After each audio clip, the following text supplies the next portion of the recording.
Welcome to Mishna study Masechet Shabbat Perek He Mishnah Gimal. Over here in this Mishnah, now we're going to flip to what can't an animal carry on Shabbat? What are they not allowed to go out with? Ubama ena yotzah. What are they not allowed to go with? Lo yotzah gamad b'mitutelet. A camel can't go out with a mitutelet, right? A mitutelet is a type of just a piece of cloth, right, that they would tie to the tail of the animal, either as a sign or a segula of some sort, whatever it was. So they're not allowed to go out with that. Below akud, below ragul, right? Akud means when they used to tie the front, the foot of the animal to the back. They would tie it with some type of, a rope, right? So it can't run so fast. You can't go ahead and do that. Below ragul, ragul is when they would tie the foot of the animal up to its, to its forearm, right? So it would tie it up. I guess the animal also wouldn't be able to run as fast. So none of those are allowed. Also other animals as well, right? We just mentioned the camel over here, but that really applies to all animals.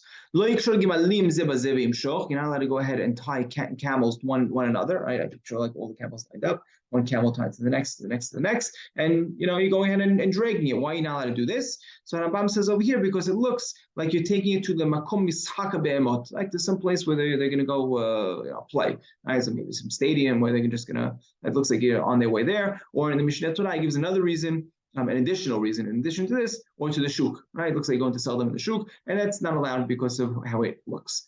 What is he allowed to do? He is allowed, when you have multiple camels, he can take all the strings of all the camels and place them into his hand, into his fist. Right? As long as he doesn't wrap it, so he doesn't take the string and wrap it around his fist to get it tighter. Now, why wouldn't you be allowed to do this? So this really actually has nothing to do with Shabbat. You're not allowed to do this because if you have, right, if you have an issue of kilayim, meaning let's say one of the ropes is from wool, another one is from flax or linen, another one's from something else, right? All these you're not allowed to go ahead and tie it and wrap it around together your hand because this would be kilayim.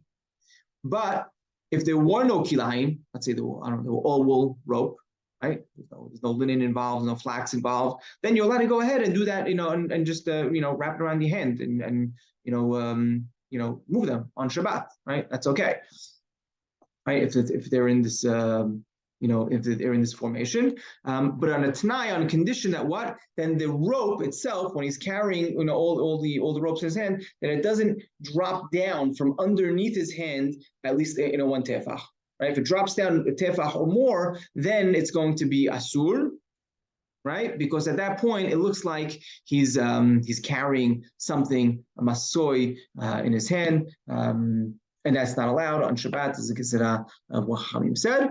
And yeah, next Mishnah we're going to continue also on what a donkey is not allowed to go out.